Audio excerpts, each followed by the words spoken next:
Bonjour à tous, c'était D72 Pro, comment allez-vous? Moi ça va très bien, donc aujourd'hui j'espère cool. J'étais censé filmer cette vidéo dans mon atelier avec mon setup à 3 écrans, sauf que la vie a des surprises. Mon disque dur m'a lâché, malheureusement, donc on va voir le bon côté des choses. Ça m'a forcé à commander un SSD, voilà. Donc maintenant l'atelier ne sera plus sur disque dur, il va être sur SSD, donc tant mieux, hein? On va voir le bon côté des choses. Donc aujourd'hui, encore une fois, on va filmer cette vidéo dans mon bureau. On va parler aujourd'hui de programmation C++ sur le Raspberry Pi. Puis je vais vous montrer aujourd'hui ce qui est selon moi la meilleure façon de programmer en C++ sur un Raspberry Pi dans la majorité des cas. Donc je vais vous expliquer pourquoi c'est la meilleure méthode, je vais vous faire un exemple de programme et on va regarder ce que ça fait sur le Raspberry Pi. Je vais faire un petit montage électronique fort sympathique avec capteur et des lumières, etc.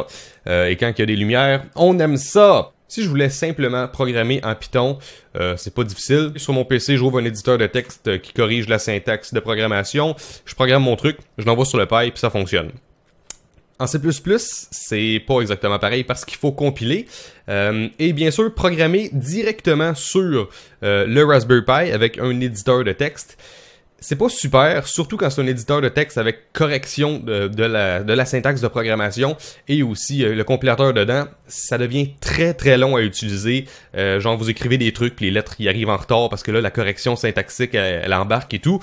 Ce qui fait que programmer directement sur le Pi, c'est vraiment pas idéal. C'est beaucoup mieux de programmer sur le PC pour après ça envoyer vos trucs sur le Pi. Donc comme je disais en Python, c'est super simple. Vous programmez votre truc sur le PC, vous envoyez ça sur le Pi, ça marche. En C++, c'est un peu différent parce que on a un compilateur. Et le compilateur, on l'a dit, ça transforme votre code en langage machine. Sauf que là, un PC, c'est une architecture de processeur x86 et le Raspberry Pi, c'est une architecture de processeur ARM. Le problème qu'on va rencontrer, c'est que, en fait, si vous faites un programme que vous voulez faire tourner sur le Raspberry Pi, vous allez devoir, dans le fond, compiler en ARM, ce qui fait que vous ne pourrez pas exécuter le programme sur votre PC. Donc, à chaque fois que vous allez vouloir tester quelque chose, vous allez devoir compiler le programme sur le PC, après ça, ouvrir un truc FTP pour l'envoyer sur le Raspberry Pi, puis ensuite ouvrir, par exemple, SSH, donc PuTTY pour aller en SSH, et exécuter le programme, puis il y a comme beaucoup d'étapes, puis ça devient gros pour rien. Mais là, en plus, si vous utilisez des librairies ou bibliothèques, là, il faut que ça soit installé sur le PC pour que, bien sûr, ça puisse bien fonctionner et que votre éditeur C++, votre environnement de développement, il puisse, dans le fond, savoir c'est quoi vous êtes en train de programmer, sinon ça marchera pas, il va pas reconnaître les commandes. Donc ça aussi, c'est un peu plate à faire, là, genre faire le lien entre les librairies et tout. Nous, aujourd'hui, on va régler, ou du moins, on va beaucoup simplifier tout ça. On va utiliser un logiciel qui s'appelle NetBeans. C'est open source, ça tourne sous Java, donc c'est compatible Windows, Mac, Linux, compatible partout. Et ce que ça va faire, c'est super cool. On va programmer à partir du PC, ok? Et ensuite, avec seulement un bouton, ça va uploader automatiquement tous les fichiers dans le Raspberry Pi. Et avec un autre bouton, ça va exécuter notre programme, et on a même une petite console qui va apparaître, qui va nous afficher dans le fond tous nos outputs, et on va même pouvoir mettre des inputs, donc écrire nous-mêmes des commandes dans la console. Donc en fait, ça prend toutes les étapes de la programmation à distance, puis ça les met dans le même package, ce qui fait que c'est super pratique et ça va rendre le processus beaucoup plus agréable. En plus, au point de vue des bibliothèques, c'est super simple, vu qu'on va être connecté au Raspberry Pi, dans le fond, les librairies vont être détectées automatiquement par NetBeans et il va juste falloir écrire une toute petite commande pour faire le link, puis bien sûr mettre les bons include, puis c'est tout en fait. Il n'y a pas besoin d'installer nous-mêmes les librairies sur le PC, ça va se faire tout seul, ça va s'ajouter à notre projet. Donc voilà, ça a été un petit peu une révélation pour moi quand j'ai découvert ça. Donc on va faire le setup initial. Donc bien sûr le lien va être dans la description là, pour ces deux articles là. Ici ça va tout simplement vous dire installer NetBeans et ça dit genre plein de petites améliorations que vous pouvez faire. Moi personnellement je les ai pas vraiment fait, ça m'intéressait pas tellement. Par contre, ça c'est plus important. Premièrement, on va faire des paramètres pour pouvoir permettre, dans le fond, à NetBeans d'exécuter notre programme, parce qu'il faut qu'il y ait des droits, les droits super user, donc on va se connecter en tant que root et tout. Et ensuite, on va voir comment créer le projet. Alors, on va se connecter. Pi, Raspberry. Voilà. Et ensuite, on va faire les commandes suivantes. C'est pas très compliqué. Donc, sudo passwd root. Ça va nous demander un mot de passe. Et ça va nous demander de le refaire. Donc, j'ai mis mon mot de passe. Ensuite, on va aller modifier un fichier de configuration. Donc, le voilà. Vous ferez des copier-coller des commandes. C'est beaucoup plus simple que les écrire à la main. Comme j'ai dit tantôt, ça va être dans la description. Donc, il faut qu'on trouve cette ligne-là. Et on va enlever without password et on va écrire yes. Donc, trouver la ligne permit root login. Donc, voilà, on écrit yes. Ensuite, on quitte ça. CTRL X, Y, Enter. C'est sauvegardé. Ensuite, ben, on a juste à redémarrer le Pi, sudo reboot. Et une fois qu'il va être redémarré, ben, on va pouvoir, dans le fond, avec NetBeans, se connecter en tant que root et exécuter notre programme. Et si un jour vous voulez, dans le fond, désactiver cette fonction de se connecter en tant que root, vous ferez cette commande-là et ça va, dans le fond, désactiver ça. Maintenant, on va se créer un nouveau projet dans NetBeans. Donc, NetBeans, voilà. On va aller dans Fichier, Nouveau projet. On va aller dans C++. Application C++. On va donner un nom à notre projet, donc test projet. Et on va mettre ça, bon, je vais mettre ça sur mon bureau. Donc on fait Finish, aussi simple que cela. Bon, alors moi j'avais déjà créé un projet, donc celui-ci je vais le supprimer. Moi j'ai créé le projet qui s'appelle le projet LED. Alors maintenant que le projet est créé, ce qu'on va faire, on va aller dans Service. Et on va aller dans C++ Build Host. On va faire clic droit, ajouter un nouveau host. Le hostname, c'est l'IP du Raspberry Pi, donc assurez-vous qu'il est connecté au réseau. Voilà. On va faire suivant. On écrit root, on laisse ça ici à password, on va faire suivant. Et là, il va me dire, est-ce que tu veux vraiment? Est-ce que tu veux vraiment? Est-ce que tu veux vraiment? Et là, je vais écrire le mot de passe que j'ai écrit tantôt pour root. On va faire OK. Configuration de l'hôte. Et voilà, nous sommes arrivés. Donc, Default Tool Collection, on va laisser ça à GNU. Access Project File, on va laisser ça à SFTP. Et ensuite, on fait Finish. Maintenant, on va cliquer sur Projects. On va aller dans Propriétés. Build. Et ensuite, on va Build Host. Et on va choisir le Raspberry Pi ici. Ensuite, on va aller dans Run. Et on va trouver Console. Et on va mettre Standard Output. C'est la façon dont les affichages vont être affichés. Donc, on va le mettre en mode standard. C'est ce qui est le mieux dans la plupart des cas. On va faire OK. Donc là, si je vais dans File, vous allez voir, j'ai déjà créé des fichiers. Donc, j'ai mon fichier main avec plein de trucs dedans.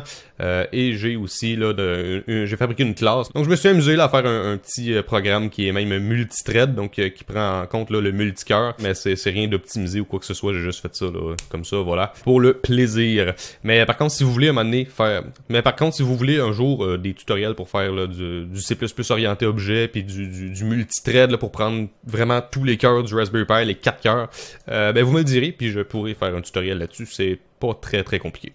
Comme vous pouvez voir, j'ai décidé d'inclure la librairie WiringPi qui est installée par défaut dans le Raspberry Pi. Et comme vous pouvez voir, elle est détectée déjà parce que le Raspberry Pi est connecté à mon ordinateur en ce moment et NetBeans le voit. Sauf que pour bien faire le lien et que tout fonctionne, on va faire clic droit, propriété, linker.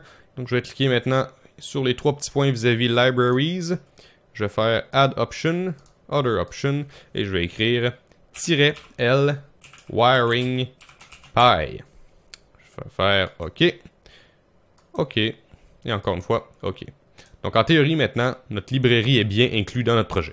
J'ai corrigé toutes les erreurs qu'il y avait dans mon programme. Tantôt, je programmais à l'aveugle. Pas de compilateur, rien, pas de correcteur de syntaxe. Donc, il y avait quelques petites erreurs qui s'étaient glissées ici et là. Mais bon, je vais juste vous raconter rapidement c'est quoi que mon programme y fait pour que vous puissiez voir, pour que vous puissiez mieux comprendre pendant que je vais vous faire quand je vais vous faire la petite démonstration. Alors, premièrement, là, on est dans main.cpp, donc le fichier principal. J'ai inclus certaines classes. Ça, c'est moi qui ai fait cette classe-là. Et ben moi j'ai mis des threads, c'est essentiellement pour faire de la programmation multicœur. Et en fait, WiringPi inclut dans le fond des PyThreads qui sont super faciles à gérer. Donc en fait j'ai une tâche que tout ce qu'elle va faire elle, c'est lire la valeur de mon capteur. Donc sans arrêt, tout ce qu'elle fait, elle lit la valeur du capteur et ensuite elle va la mettre dans le fond dans ma classe shared data. Et j'ai appelé mon objet data. Donc voilà. Et puisque mon capteur est en logique basse, ben j'inverse dans le fond ce que je mets dans ma variable qui est dans mon objet data dans ma classe shared data. Si vous comprenez pas trop l'orienté objet, je pourrais en faire un tutoriel si ça vous intéresse. Ensuite, j'ai une autre tâche que elle, ce qu'elle fait, c'est que quand elle voit que le capteur a détecté quelque chose, donc j'utilise un capteur de proximité en passant pour que ça soit clair. Donc quand il y a quelque chose qui a été détecté à proximité, je vais allumer 3 lumières, une à tour de l'autre. Donc j'allume celle-ci, j'allume celle-là, j'allume celle-là et ensuite ben, j'éteins tout et je le fais 5 fois.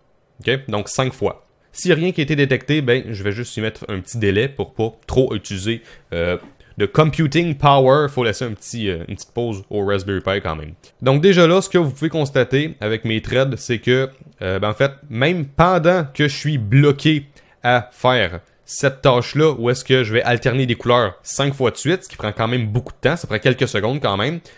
En même temps, je vais être dans ce thread-là en train de relire encore mon capteur, encore une fois. Donc c'est du partage de temps processeur. Et ensuite, si on descend, ma dernière tâche, c'est la tâche compteur. Ce que ça va faire, tout simplement, c'est quand le capteur a détecté une proximité, je vais augmenter le compteur et ensuite, je vais afficher à quoi le compteur est rendu uniquement quand c'est des multiples de 5, tout simplement. Donc j'ai dans le fond une fonction pour incrémenter le compteur de 1 à chaque fois, et ensuite je fais un modulo 5, et si le modulo 5 est égal à 0, ça veut dire que c'est un multiple de 5, donc à chaque fois, je vais l'afficher. Bon, ensuite dans le main, tout simplement, je démarre WaringPi, ensuite je crée mon objet data pour ma classe shareData, je crée mes threads, donc mes tâches, pour le temps partagé, je fais mes pin mode, je fais mes digital write pour éteindre toutes mes lumières, et ensuite j'ai mis un do while qui me fait un délai de 250 millisecondes à l'infini, tant aussi longtemps que j'ai pas appuyé sur un bouton poussoir qui est branché sur la broche GPIO 6. Donc voilà, j'aurais pu mettre des trucs ici, sauf que j'avais rien vraiment à mettre dans le while. Mais tout ça pour dire que dans le fond, tant aussi longtemps que j'ai pas appuyé sur mon bouton poussoir, je reste dans cette boucle-là, les threads continuent de tourner eux-mêmes, et ensuite dès que j'appuie sur ça, return 0, le programme s'éteint. Donc pour ceux qui se demandent ce que j'essaie de démontrer là avec mes threads et tout, ben essentiellement, je suis toujours en train de checker la valeur de mon capteur, et à un moment donné, ben, je vais être pris dans ce truc-là qui prend quelques secondes, mais pour, dans le fond, prouver que le processeur, il y a du temps partagé, pendant que je suis pris là-dedans pendant plusieurs secondes, je vais quand même détecter d'autres trucs, donc je vais mettre ma main devant le capteur souvent, et on va voir le compteur qui va continuer de s'incrémenter, et on va voir l'affichage, l'incrémentation en même temps que les lumières sont encore en train de flasher, juste pour montrer les capacités du Raspberry Pi à faire plusieurs trucs en même temps à cause du temps partagé, contrairement par exemple au Arduino où c'est vraiment juste une chose à la fois. Donc voilà, je pense que ça rend le tutoriel un petit peu plus intéressant s'il y a un programme qui est chouette. J'espère que ça vous apprend quelque chose, sinon ben je suis désolé. Donc, une fois que le programme est fait, ce que vous allez faire, vous allez sur votre projet, donc dans Files, vous allez sur votre projet, clic droit, Upload to root. Voilà. Et là, vous voyez, ça envoie les fichiers sur le Raspberry Pi. Vous avez vu combien de temps ça a pris. Ça a presque pas pris de temps. C'est sûr que mon programme est quand même léger, mais j'ai quand même là, voilà, quelques fichiers. Et ensuite, maintenant que c'est uploadé, on va faire Build pour construire le projet. Et ben, dans le fond, vous voyez que la compilation est déjà terminée. Pas très long, même si j'ai compilé sur le Pi. Et encore une fois, vous dites probablement que j'ai un petit projet. Sauf que en ce moment, à l'école, je travaille sur un projet qui est quand même beaucoup plus gros que celui-là. Et ça prend encore quelques secondes seulement, compilé sur le Pi. Donc c'est quand même pas si mal. Je pense que si vous utilisez des grosses librairies, par contre, ça peut prendre plus de temps. Là. Si je pense entre autres, par exemple, à OpenCV, des trucs de genre, ça pourrait peut-être prendre plus de temps à compiler. Aussi, pour ceux qui s'intéressent, c'est le pointage de mon shared data. Et ça, c'est le point CPP de mon shared data avec mes accesseurs et mutateurs et mon incrémenteur. Voilà, voilà. Bon, maintenant que c'est tout dans le Raspberry Pi, on va pouvoir appuyer sur Play. Et voilà, on voit que le compteur est à 0. Et ensuite, si j'appuie sur mon bouton poussoir, le programme s'arrête. Donc, comme vous pouvez voir, j'ai directement l'output ici dans mon Raspberry Pi, et si je voulais même mettre des attentes, des C-in par exemple, ben, je pourrais écrire des trucs ici, et le Raspberry Pi, dans le fond, il détecterait, et on pourrait interagir avec le Raspberry Pi comme ça. Donc à chaque fois que vous voulez tester votre programme, clic droit, Upload, et ensuite Build, et ensuite Run, soit ici, soit là. Il y a une option aussi pour transformer ce bouton-là en Build and Run. Je suis pas trop sûr par contre c'est où, ça doit être là dans les paramètres à quelque part, dans Tools peut-être, bref. Donc là, ces trois étapes-là, imaginez-vous que habituellement, sur un autre environnement, où ce que vous auriez téléchargé les librairies sur votre PC, que vous auriez fait les liens qui sont quand même chiants à faire des fois sur un PC, là après ça, faudrait compiler le programme, ouvrir un logiciel comme FileZilla pour envoyer les fichiers sur le Raspberry Pi, et ensuite ouvrir par exemple PuTTY pour naviguer au bon endroit dans le Raspberry Pi pour exécuter le programme. Ici, tout se fait d'un coup, vous avez vu, je vais le refaire pour vous. J'upload les fichiers, c'est déjà fini. Ensuite, je vais faire un clean and build même. Donc ça va cleaner tout ce qui a été compilé et ça va le rebuilder au complet. Ça prend un petit peu plus de temps, puis ben c'est voilà, c'est déjà terminé. Et voilà, ça fonctionne. Donc là, je vais vous montrer mon petit programme en vrai, pour ceux que ça intéresse. Alors voici le montage, c'est pas très compliqué, il y a juste beaucoup de fils là, mais bref. J'ai mon bouton poussoir que j'ai dû changer parce que tantôt l'autre il se déconnectait tout seul, puis je pensais que c'était mon programme qui fonctionnait pas, mais non, c'est juste le bouton qui faisait une mauvaise connexion. Bref, bouton poussoir. Ensuite j'ai ma lumière LED 3 couleurs et j'ai mon capteur de proximité. Et quand j'approche ma main, hop, vous voyez, ça se détecte, on voit une petite lumière à l'arrière. Donc c'est tout relié au paille. Alors, j'ai uploadé tout ça. Maintenant, je vais faire Run. Bon, on voit que ça run. Alors, je vais vous montrer ce que ça fait. Je vais mettre ma main ici. Et là, vous voyez, dans le fond, le cycle de couleurs. Ça le fait donc 5 fois, comme je vous ai dit tantôt.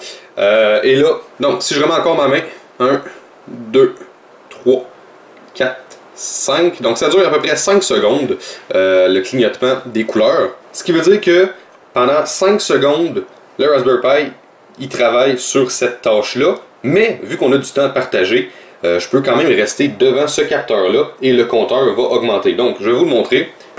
Vous voyez, ça clignote et on voit le capteur qui monte, bien sûr par bond de 5, puisque c'est comme ça que je l'ai programmé. Et ensuite, si j'enlève ma main, il va finir par arrêter.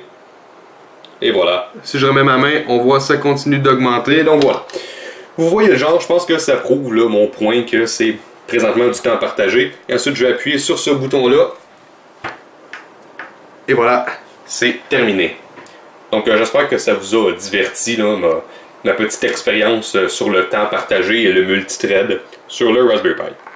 Alors voilà, c'est tout pour ce tutoriel. J'espère que ça vous a aidé, j'espère que vous trouvez cette solution intéressante. Personnellement, moi, si j'ai à programmer en C++ sur le Raspberry Pi, c'est sûr et certain que j'utilise ça à l'avenir. Beaucoup plus simple pour téléverser les fichiers, compiler les fichiers et tout. Programmer directement sur le Raspberry Pi, c'est pas pratique parce que c'est super lent l'interface et tout.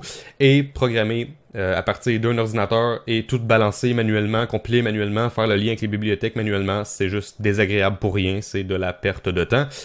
Donc vous pouvez faire ça directement là-dessus. Et ce qui est cool, c'est que comme vous l'avez vu tantôt quand on a ajouté le build host, c'est pas seulement pour le Raspberry Pi qu'on peut faire ça, on peut faire ça sur n'importe quelle machine Linux. Je sais pas s'il y a moyen de faire ça avec par exemple Windows ou Mac, mais en tout cas, ça marche avec n'importe quelle machine Linux, mais c'est surtout pour, dans le fond, l'électronique embarquée, donc sur du ARM et des trucs comme ça, d'autres architectures que ça va être pratique. Alors voilà, j'espère que vous avez apprécié, j'espère que c'était chouette aussi la petite démonstration que je vous ai fait, que ça a peut-être éveillé votre curiosité sur le multicore et programmer sur plusieurs cœurs en même temps.